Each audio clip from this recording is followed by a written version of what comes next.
Asalaamu calaykum waraxmatullaahi wabarakaatu. Walaalayaal dhamaan meel walba adduunka joogtaan kusoo dhawaada janaalkeena.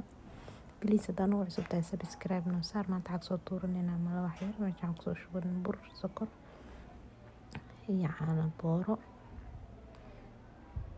Cusbo yaraa kusoo darsanay hal xabo ukun ah.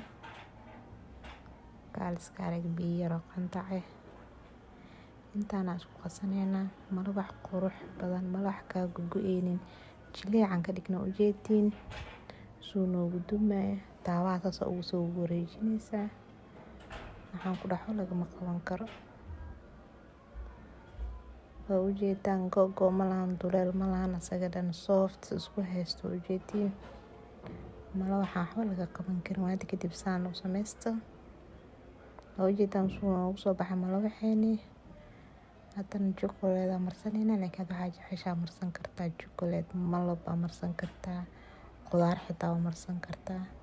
Saan noogu soo baxay malo waxayni. Waxaan ka hesheen chocolate yar oo soo dhalaalinayna kor ugu sharxanayna.